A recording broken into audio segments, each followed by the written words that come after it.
Bonsoir à tous. Quoi de plus naturel ici à Bordeaux que de convoquer dans cette salle Montesquieu.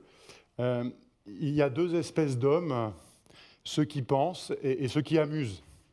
Aussi, ce soir, pour ces quelques mots, je vais essayer de rassembler ces deux hommes. Le pari est difficile, mais en tout cas, je l'aborde.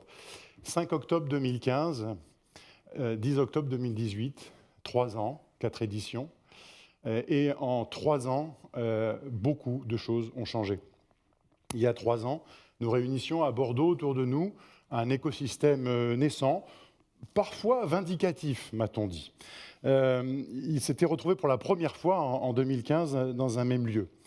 Certains reviennent ici depuis tous les ans, et puis d'autres, comme le panel se renouvelle, les sujets se renouvellent, d'autres viennent apporter, comme ce soir, pour la première fois, leur pièce à l'édifice. En 3 ans, les choses ont beaucoup changé aussi au niveau de l'écosystème. L'écosystème s'est renforcé tant nationalement que localement. Aussi, je tiens à saluer une entreprise qui est discrète, mais qui croît année après année à Bordeaux, c'est Evolis. Aujourd'hui, on frise les 50 salariés. C'est une très grosse fintech, y compris au niveau national, et avec, à mon avis, de très beaux résultats. Xavier Pince m'avait promis de venir ce soir, j'espère, mais il est toujours tellement discret qu'il doit déjà nous attendre au cocktail. Donc, on peut reconnaître aussi que les usages se sont facilités, notamment par l'apport de la technologie. Si en 2015, il y avait beaucoup d'idées sur l'usage, la technologie aujourd'hui est devenue un passage obligé. Donc, c'est un apport croissant et le rapport avec les acteurs traditionnels s'est apaisé. Voilà, on va dire qu'aujourd'hui, il s'est apaisé et comme nous venons d'entendre quand même une collaboration entre grands groupes et fintech, je vais avoir du mal, sur de mauvaises grâces, que je parlerai d'autre chose.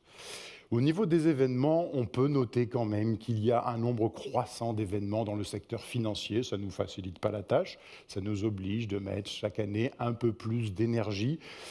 On se demande parfois si les mauvais coups que l'on prend quand on monte un événement comme celui-ci ne nous amène pas vers une réflexion en disant que peut-être ces événements sont réservés à des professionnels. Pourtant, nous militons pour une certaine frugalité, une certaine originalité que nous conjuguons depuis plusieurs années, une certaine générosité et une démarche de fond qui nous permet d'avoir une réflexion très en amont.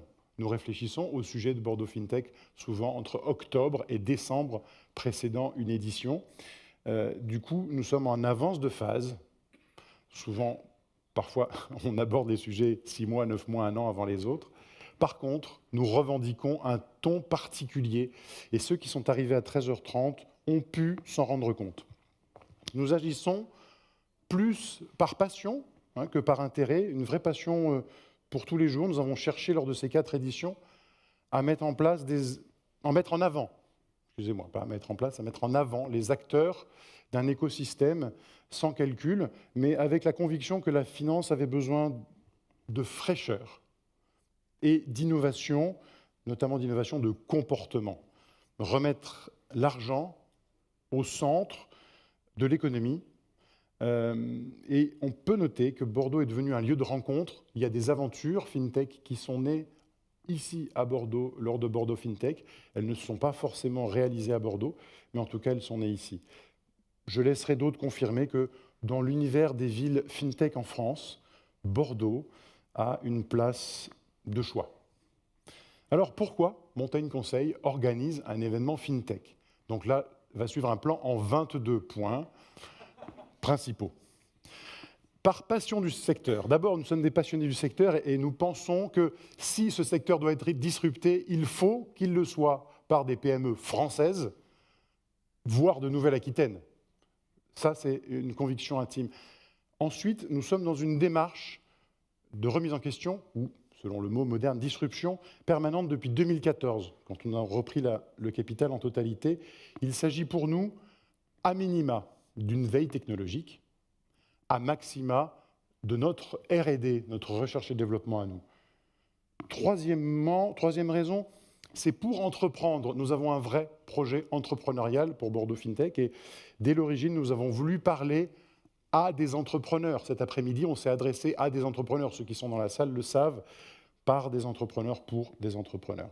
Et puis enfin, un point très important qui est issu de mon passé APM, réfléchir à demain. Pour réfléchir à demain, c'est-à-dire prendre de la hauteur sur des sujets pour essayer de prendre les bonnes orientations. Depuis le départ, il y a eu des grands témoins, Nicolas Collin, Stéphane Mallard aussi en 2015, puis Suzanne Chichti, Yannick Roudot, Marc Alévi. Regardez 2 ans plus tard la vidéo de Marc Alévi à Bordeaux FinTech 2016, elle prend un relief particulier. Jean-Marc Vittori, qui nous accompagne fidèlement depuis 3 ans, puis demain, Gilles Babinet, et puis frère Éric Salobir.